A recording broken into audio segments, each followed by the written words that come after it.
Primero, felicitaciones, muy distinguidos panelistas, nos honran mucho con su presencia y sus conceptos. Dos comentarios y una pregunta al general, a la doctora Diana Sofía. El tema víctimas. ¿Por qué no se aprobó en nuestro gobierno la actual ley de víctimas? Primero ya teníamos una. La ley de justicia, paz y reparación traía los principios de la reparación y la habíamos complementado con los decretos que nos permitió otra ley, la ley de las conciliaciones ante la Procuraduría. Nosotros además teníamos la idea que por la vía de esos decretos se podía… Por la vía de esos decretos… Segundo, era el doctor Oscar Iván, ministro de Hacienda, y sí se acotó el monto para tener responsabilidad fiscal en el largo plazo. Pero yo diría que ese no fue el obstáculo principal. El obstáculo principal fue este. Sectores de la oposición a nuestro gobierno exigían darle el mismo tratamiento como victimarios a las Fuerzas Armadas y a los grupos terroristas. Incluso discutimos mucho en la presidencia y se llegó a este acuerdo. Cuando la reclamación fuera contra un agente del Estado, habría que agotar un proceso judicial, pero un proceso judicial abreviado, que tendría prioridad en los despachos sobre cualquier otro proceso. Así se hizo un acuerdo y en el Congreso lo desconocieron. Yo le pregunté en noviembre, diciembre de 2010 al presidente Juan Manuel Santos, le puedo hacer dos preguntas, una sobre la ley de víctimas. Presidente, yo creo que lo que tenemos en víctimas nos da para, por la vía reglamentaria, hacer todos esos desarrollos, pero le pregunto si cuando estábamos en el gobierno, usted como ministro, mi persona como presidente, aceptamos que no se podía nivelar en calidad de victimarios a los integrantes de las Fuerzas Armadas y al terrorismo, porque ahora eso va a hacer mucho daño, no lo hagan. Empezamos a desmotivar a las Fuerzas Armadas. Me contestó, ya cambié. ¿Qué fue lo que dijo usted ahora? Te dijo una cosas muy graciosa en mí así. ¿Cómo contesto yo? Es primario, motivo, es fácil de leer. Le dijo autoritario también. Sí. Hasta no alcanzó. Mi general, un comentario y una pregunta. A mí me preocupó cuando usted dijo que si este acuerdo fracasaba regresábamos a la guerra. Yo creo que esto no lo podemos poner entre guerra o paz. Yo creo que primero el concepto de la seguridad, que es un valor democrático, especialmente en el Estado de Derecho, cuando hay que desarrollarlo como valor democrático, no es equivalente a la guerra. Y creo que además decir amenazar con la guerra es amenazar con el aniquilamiento que está proscrito en la introducción de este acuerdo. Lo que nosotros hicimos fue aplique seguridad con valores democráticos, al mismo tiempo adelante una política de reinserción con generosidad pero sin impunidad y haga política social. A mí me preguntaron una vez, bueno, entonces ¿cómo llaman eso? Y les diría yo la desarticulación del terrorismo, del crimen, no la guerra. Yo sí quisiera que ustedes desde ACORE revisaran eso, porque me parece muy grave poner este país entre la guerra y la paz, que es lo que nos quiere poner ahora Santos. Santos nos está diciendo, votan por el plebiscito si quieren la paz, si no votan por el plebiscito es porque quieren la guerra. Y quería hacerle esta pregunta y proponerle a los retirados que usted representa, estimado general, Jaime Ruiz Barrera estas reflexiones. Usted anuncia que el gobierno les explicará en los próximos días la forma diferenciada y los tratamientos equitativos, equilibrados, simultáneos y simétricos de aplicación de esta justicia a las Fuerzas Armadas. ¿Qué preocupación tengo yo? Lo sustancial está aquí, lo sustancial ya está definido, no lo van a cambiar. Esos desarrollos pueden ser meramente adjetivos. ¿Por qué? Perentoriamente el artículo 15 dice que este acuerdo de justicia es inescindible, aplicable a todos, civiles, personas de esos grupos que estén en diálogo y Fuerzas Armadas. El artículo 32 dice que a los agentes del Estado, léase Fuerzas Armadas, le aplicarán esta justicia, la misma en lo básico, pero que en forma diferenciada y con esas 4 características en el tratamiento: equitativo, equilibrado, simultáneo y simétrico. Yo pregunto, ¿qué es eso? Si de todas maneras les dicen, usted tiene que confesar su crimen. Si no lo confiesa y se lo probamos, usted se va a la cárcel 15, 20 años. Tiene que someterse ante los mismos magistrados. Tiene que someterse ante la misma jurisdicción. Y tiene el antecedente de que en la jurisdicción que hoy tenemos también ha cundido esa amenaza. Y entonces se ha generado un pánico y se produce una inclinación en muchos de los militares y policías de aceptar crímenes no cometidos para poder o reducir cárcel o lo harían en el sistema de esta justicia para no ir a la cárcel.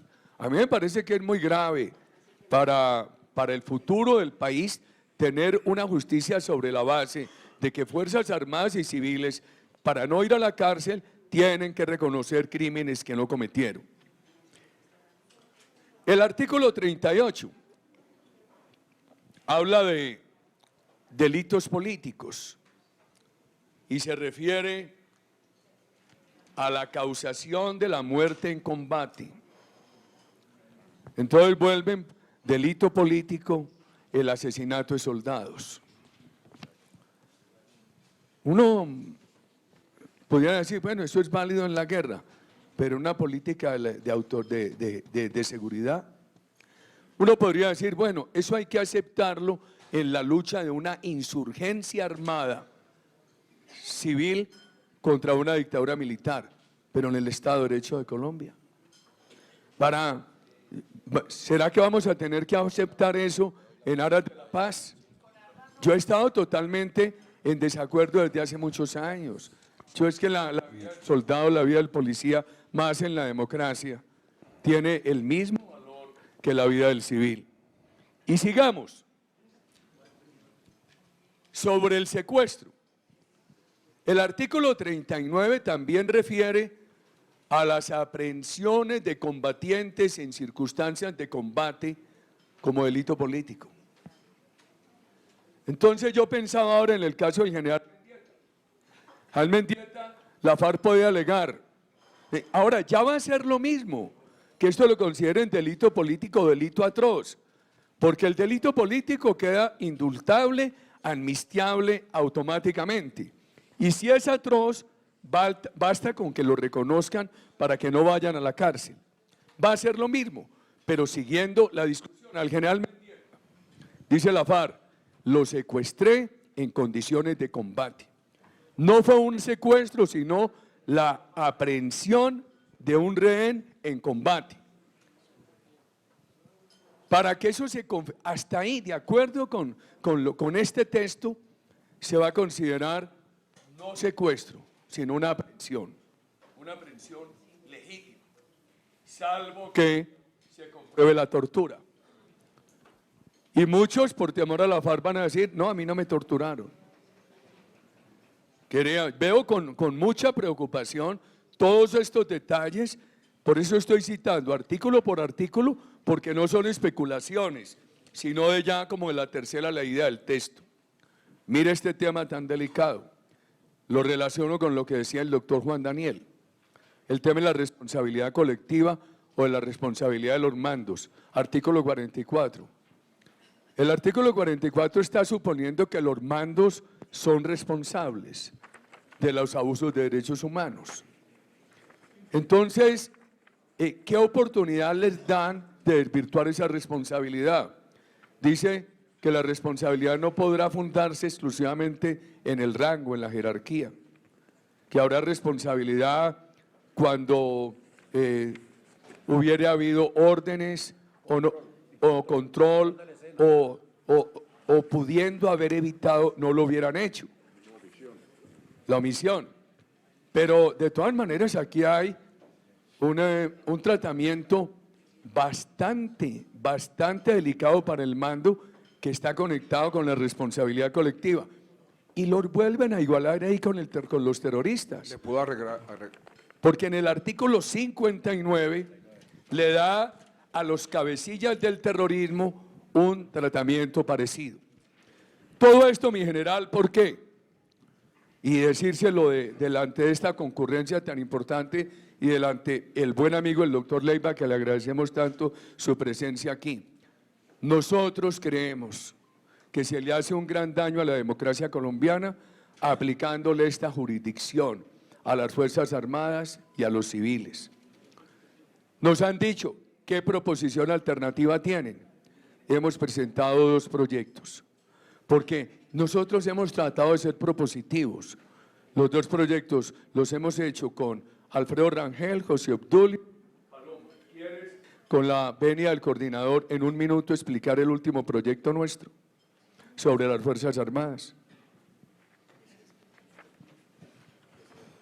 Bueno, muy buenos días.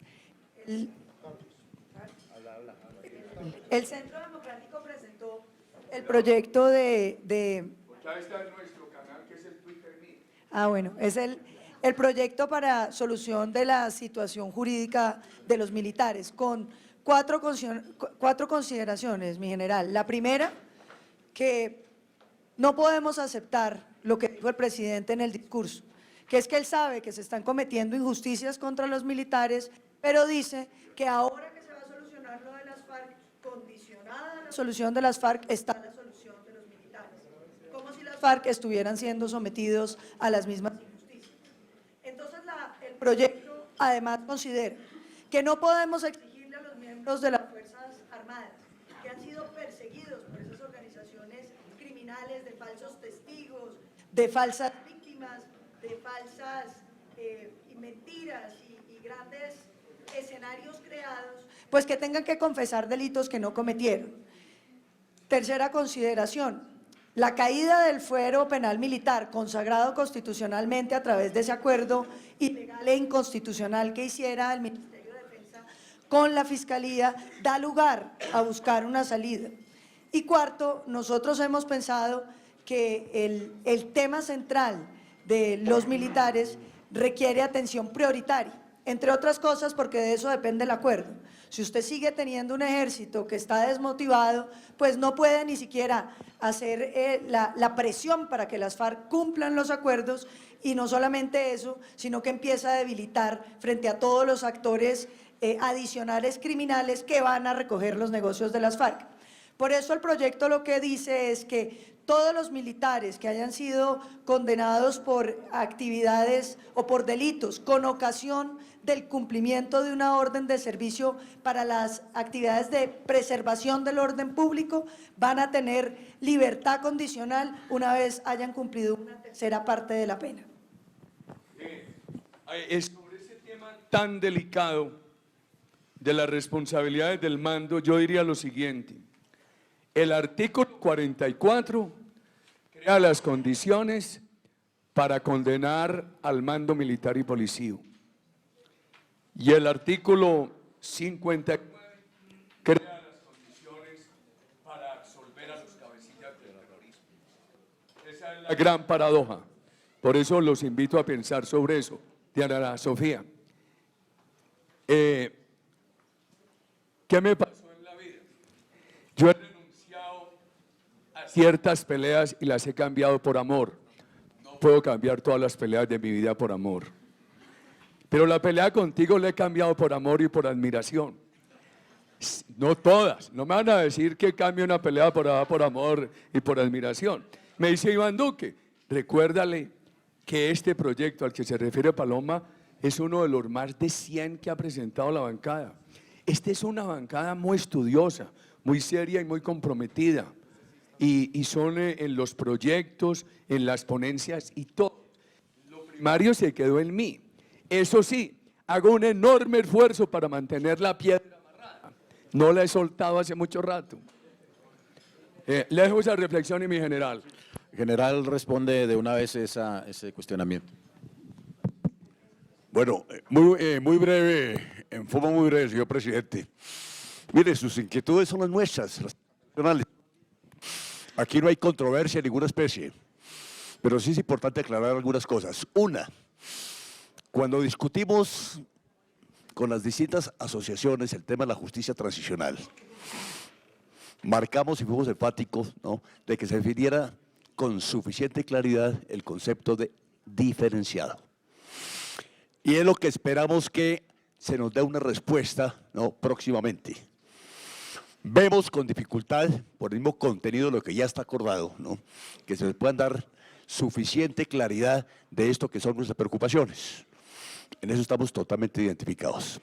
Por otro lado, el tema de aquí de la doctora Paloma. Mire, nosotros hemos sido insistentes en denunciar lo que ha sido esta guerra jurídica, esta guerra política contra el Estado y particularmente contra quienes, como nosotros, portamos las armas de la República. Las injusticias son tremendas, mucho más de lo que quizá muchos se imaginan también.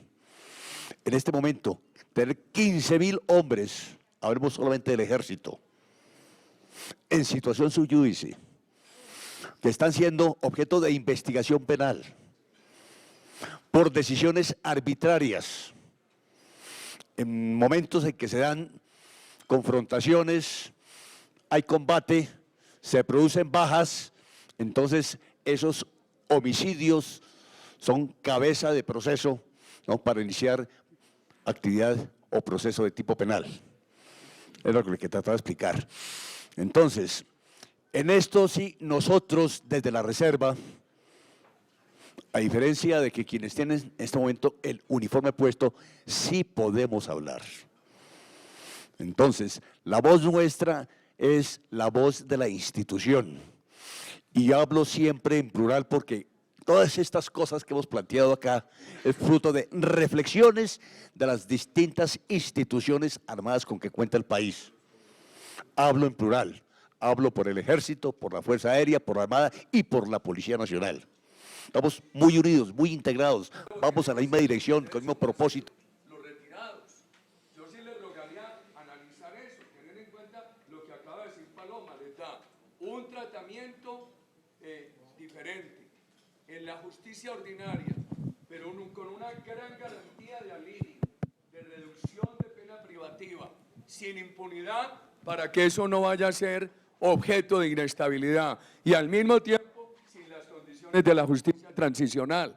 Yo sí quisiera aprovechar este foro para decirle, por favor, general, que los retirados consideren la posibilidad de mirar ese proyecto. En varias ocasiones se lo hemos comentado al doctor Leiva. Totalmente abiertos a eso. Y además una cosa, es que mire, esto lo hemos discutido en distintos sectores, también en el campo político, con las diferentes bancadas, con la izquierda, con la extrema izquierda. Yo personalmente, que he tenido confrontaciones con Iván Cepeda, ¿no?, he también entrado en diálogo para discutir algunos temas que tienen que ver con la parte de la institucionalidad, con el tema de la defensa, la seguridad nacional, esas cosas que se manejan en el Congreso de la República. Así pues, de que bienvenida cualquier propuesta y no estamos en condición de asumir posiciones de ausencia o de indiferencia, no, al contrario, doctora Paloma, usted ha ido allá varias veces a Corea, que no volvió. ¿no? Entonces, sigamos discutiendo estas cosas, ¿no?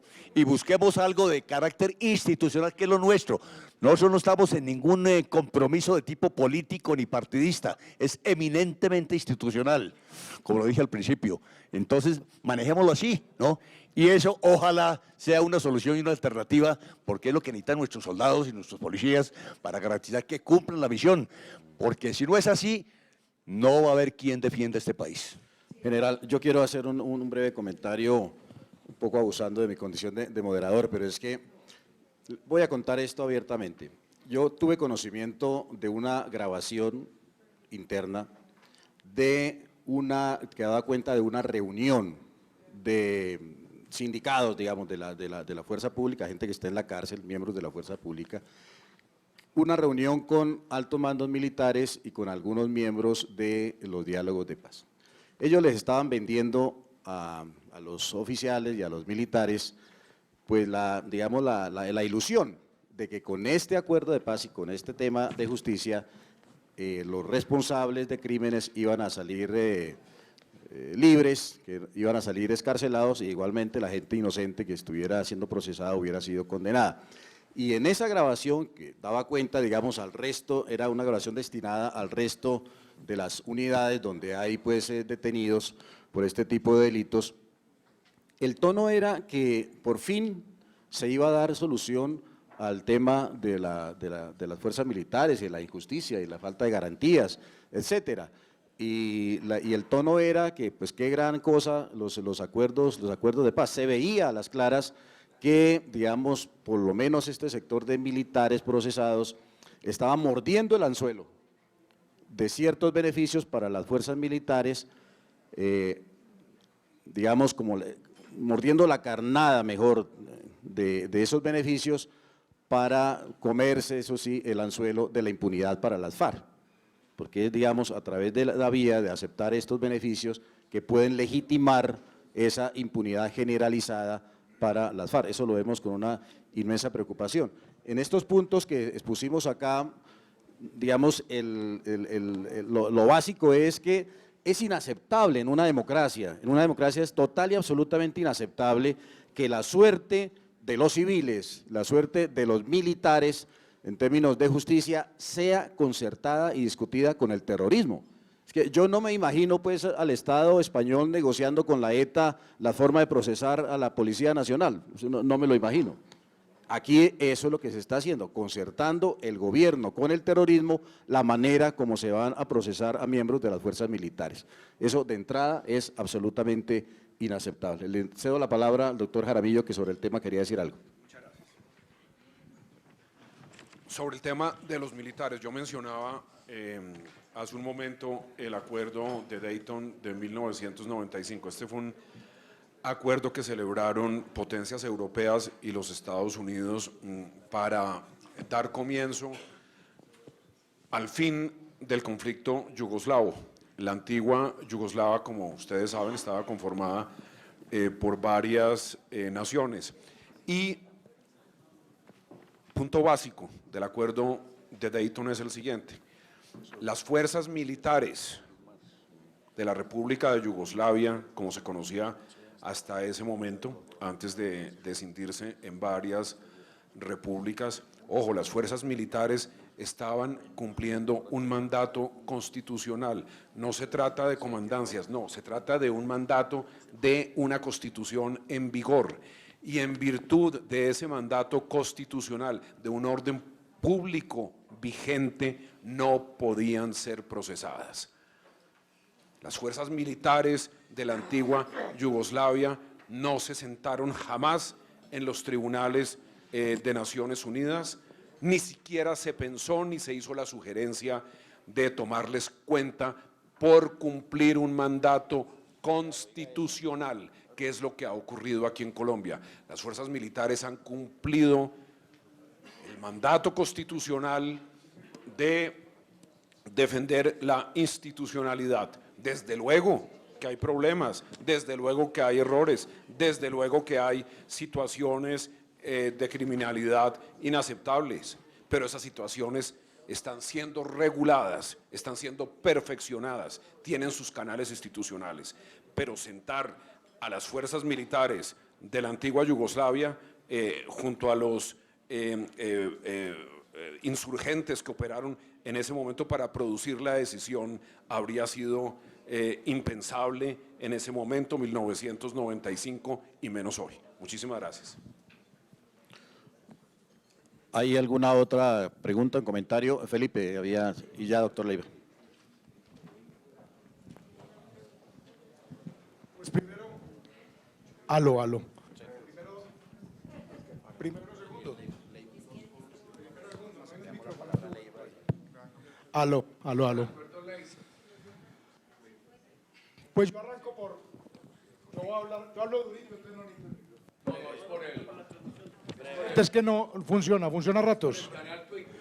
Bueno, primero darle muchas gracias al presidente de nuestro partido y al presidente Álvaro Uribe por este foro. Creo que es muy enriquecedor lo que ha sucedido aquí hoy y creo que finalmente la historia le va a reconocer al presidente Uribe todo lo que hizo en 2002, pero sobre todo la visión que tuvo de crear esta organización política para contrarrestar lo que hoy estamos viendo, que es mucho peor de lo que el mismo presidente Uribe previó desde la misma posesión de Juan Manuel Santos en 2010. Mi pregunta es la siguiente.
Mínimos parámetros internacionales o, como bien lo dice usted, es una burda caricatura, una mala caricatura de un acuerdo que se ciña al derecho internacional y en el liderazgo que tiene la doctora Diana Sofía en el tema de víctimas. ¿Cómo hace uno para que esta soledad que tenemos nosotros en Colombia y que se vuelve tan difícil, claro que la lucha la daremos hasta el último día y la última hora, cómo hacer para que la comunidad internacional reaccione? Y cierro con lo siguiente. Alguien me decía en estos días, oiga, senador, ¿cómo es posible que el presidente Uribe, que se quedó solo en Latinoamérica en la lucha por la libertad y la democracia latinoamericana, defendiendo a los venezolanos, y el Centro Democrático, después de creado, da esa lucha todos los días por defender a Venezuela y a la oposición venezolana y la democracia en Venezuela? Y hagan esta reflexión, no ha habido una sola voz, puede que esté equivocado, pero pues por lo menos no suena mucho, de la oposición venezolana apoyando la oposición colombiana. Lo que quiero decir es, somos muy malos donde seguramente puede estar la mayor fortaleza, que es en el apoyo internacional. ¿Cómo hacer y qué hacer? Muchas gracias. Doctor Leiva, perdón, ¿sí? Vamos a recoger una ronda pequeña de preguntas y finalizamos el panel. Sí, es que primero quiero reiterar los agradecimientos. Segundo, como se me ha hecho, menciona mi nombre, cosa que agradezco sobremanera, porque es o porque me quieren mucho o porque no coinciden conmigo. Pero déjenme decirles lo siguiente, al ilustre senador.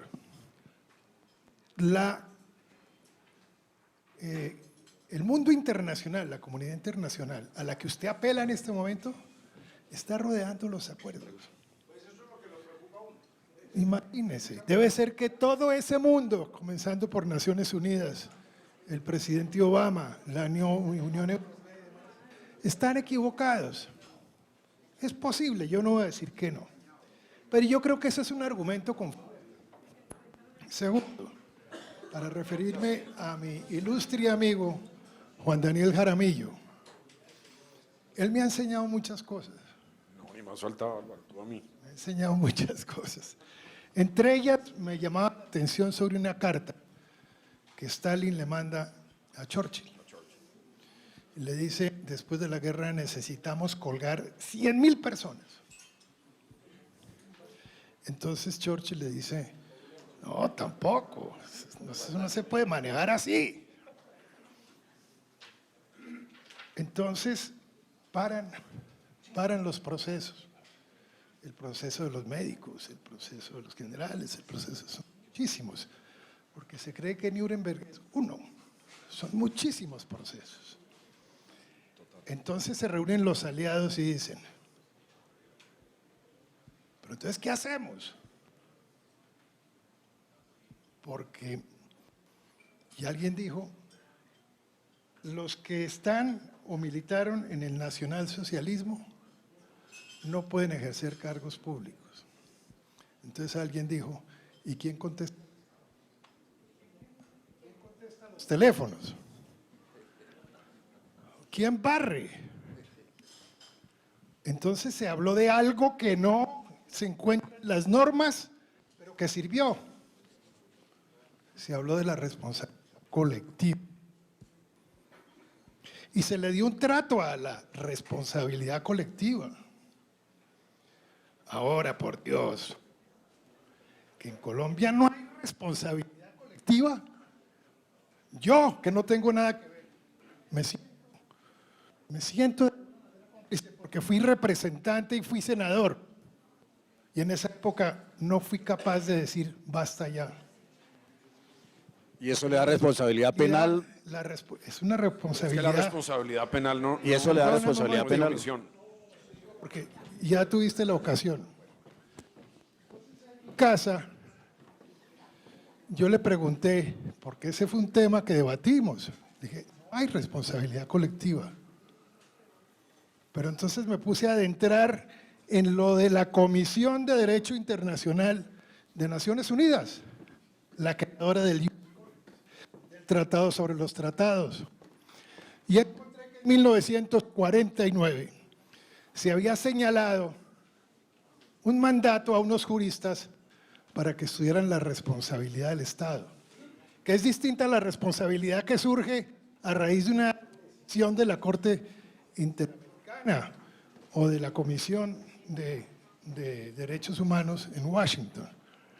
Y en el 2002 pusieron a consideración de la Asamblea General toda una articulación llevando a resolución y a recomendación la responsabilidad internacional del Estado. Yo obviamente no voy a extenderme demasiado, pero lo que quiero señalar es lo siguiente. No hay nada nuevo bajo el sol, pero nada. Cualquier tema de estos que se ha tocado acá, adéntrense, profundicen y encontrarán una norma o una carencia de norma que permite trabajar libremente. Con respecto a las comisiones de la verdad, no hay un solo artículo de obligatorio cumplimiento.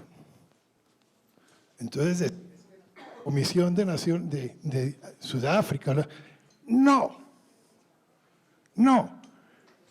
Esta es una comisión, por lo demás, que aquí no se ha mencionado, extrajudicial, no tiene dientes jurisdiccionales. Y es una verdad la que se va a conocer allá, distinta a la que se va a conocer en el sistema llamado justicia transicional o jurisdicción especial para la paz, en donde si hay verdad jurisdiccional, son dos cosas judicial, son dos cosas completamente diferentes. Hubo dificultades con Naciones Unidas y con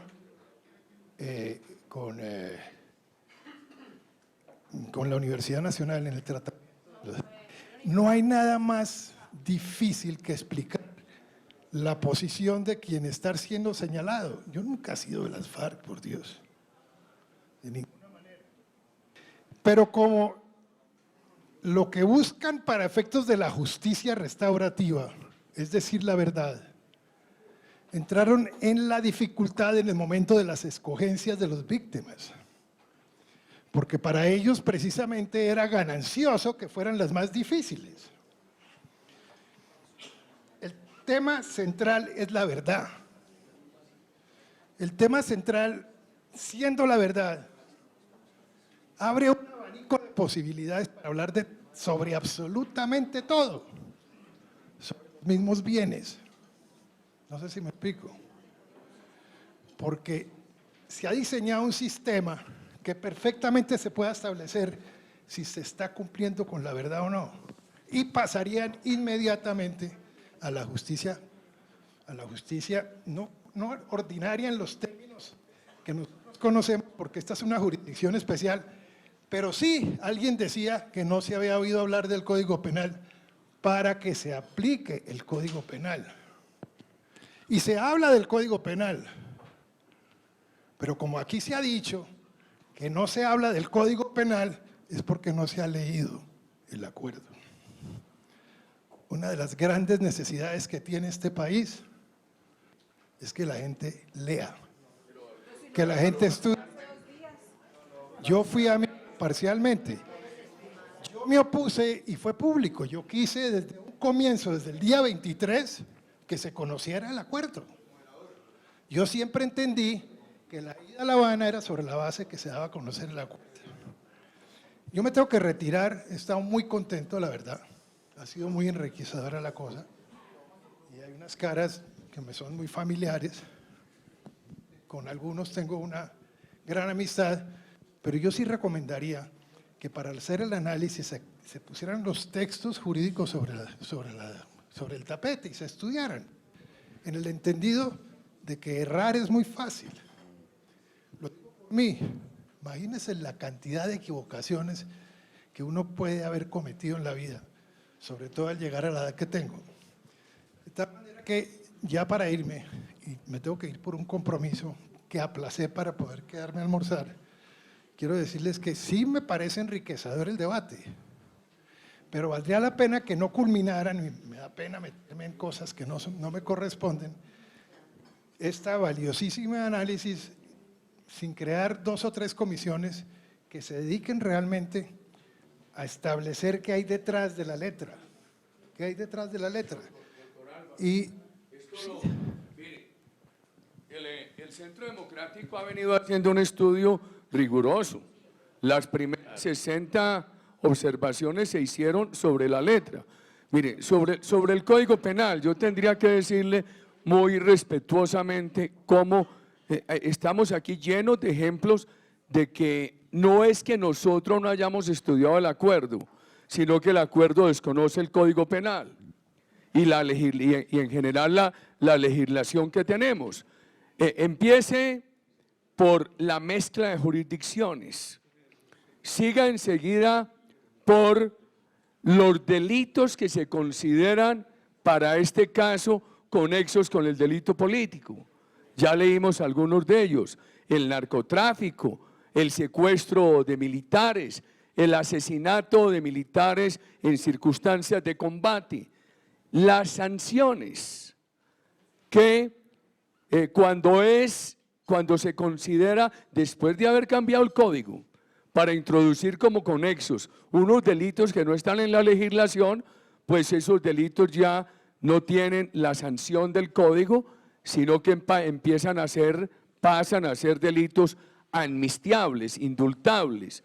Los otros, los atroces, no van a tener pena de cárcel desde que el autor reconozca que lo cometió y siga y siga. Entonces, aquí todo este grupo de los compañeros míos de la Comisiones Primera, etcétera, han venido haciendo un estudio muy detallado de esto, y por eso surgen las preocupaciones.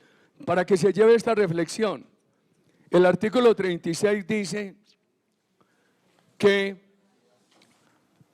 las personas sometidas a esta jurisdicción que cumplan con la confesión, etcétera, van a tener, independientemente del delito, van a tener plenas garantías de participación en política y de elegibilidad. Eso no solamente altera el Código Penal, sino la Constitución del año 91 totalmente. ¿Qué le vamos a decir nosotros? A los parlamentarios que perdieron la investidura y no los pueden volver a elegir. Sin embargo, por ahí hay un artículo, yo lo leí, tengo que identificarlo, donde sanciones de la Procuraduría a personas cercanas a FARC, este acuerdo abre la ventana para que las levanten y puedan ser elegibles. Pero por ejemplo, ¿qué van a hacer con el parlamentario que perdió la investidura porque ejerció el periodismo y no lo pueden volver a elegir? ¿Qué le van a decir a los paramilitares? Que la Ley de Justicia, Paz y Reparación nunca intentó cambiar las reglas de elegibilidad política, que ahora los cambiaron. ¿Qué le van a decir a los miles de colombianos que están en la cárcel y que por tener una pena privativa de la libertad por un delito menor que estas atrocidades no pueden ser elegibles? Entonces, estas son las preocupaciones nuestras. ¿Qué hacer en esta hora? Presidente, yo le voy a hacer entrega a... Transmítalas. Presidente, doctor Sí, Leiva, ya para perdón. terminar, perdóneme, me voy a despedir, ¿sí? Sí, pero no, déjame. Yo le voy a entregar aquí al doctor Leiva este documento que contiene las 21 objeciones del Centro Democrático al acuerdo iniciales. Para empezar, cada una de esas objeciones cita un artículo y un inciso del acuerdo de justicia. Muy bien, le dejo el documento. No, pues... Presidente, No, es que doctor Leiva, para que se la idea despida. es despedirme y retirarme. Pero bueno, con mucho gusto, aquí lo ponemos, pero la verdad es que me tengo que retirar. Yo quiero decirle lo siguiente, presidente. Este es un sistema para la paz. Es para una situación ordinaria. Es para una situación extra. Este es un sistema. Le aseguro que los micrófonos de La Habana no fallan. Ya estamos. Este no es un sistema para horas tranquilas. Este es un sistema diseñado para la paz. Y obviamente eso conlleva unas redefiniciones. Déjeme decirle algo que yo lo dije al público. Un escenario, yo pensé que iba a ser más difícil. Resulta que no. Yo soy amigo de la constituyente porque estamos en un andar constituyente. En la Comisión de Justicia, mi amigo el doctor Henao decía, eso no lo aprueba la Corte Constitucional. Y yo me sonreía. Yo me sonreía porque es que esto no está hecho para la Corte Constitucional, es lo que no hemos podido entender. Es decir, se han venido cambiando las normas. Por eso el valor de lo que yo señalaba de los acuerdos especiales. Pero eso no puede quedar ahí, por eso mi invitación. Por eso se requiere una constituyente.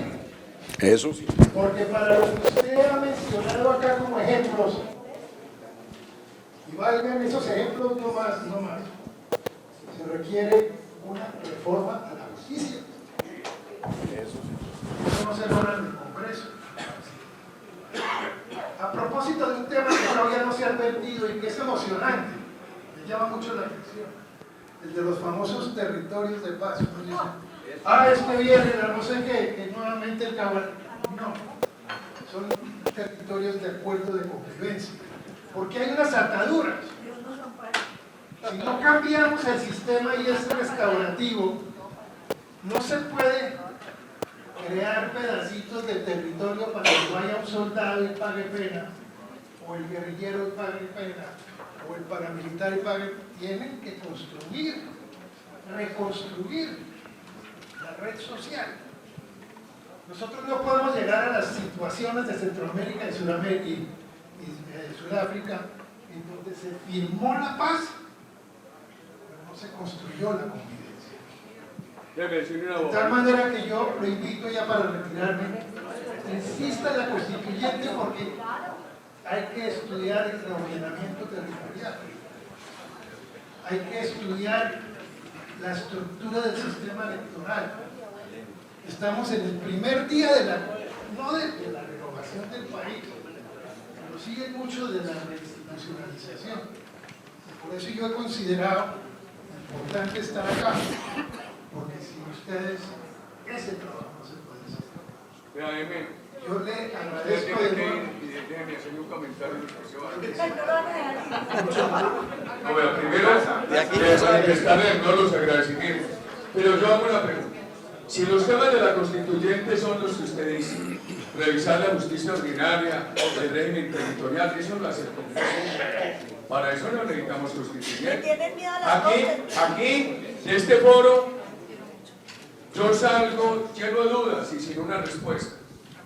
La constituyente que se pudiera acordar con la FARC sería para refrendar, lo que implica revisar, o sería simplemente para reglamentar, lo que implicaría adherir lo acordado en La Habana. La otra duda, eso se puede discutir, que cuántos van por derecho propio, que cuántos por elección popular. Y el tema de la Corte Constitucional, lo voy a decir con todo respeto.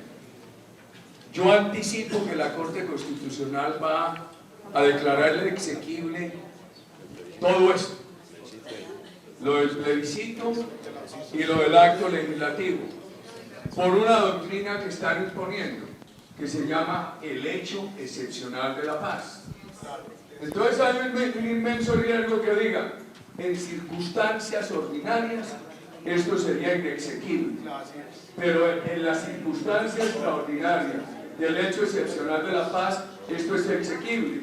Entonces, lo que llamaba el procurador esta mañana, que es ese eje de destrucción del Estado de Derecho, que lo integran el acto legislativo y el plebiscito, estamos corriendo el riesgo que además de la imposición por el gobierno, de la aprobación en el Congreso, lo declare exequible la Corte Constitucional. ¿Qué hacemos? Ayúdennos en todos estos temas. Muchas gracias. Espero que se haya sentido en un foro democrático, respetuoso.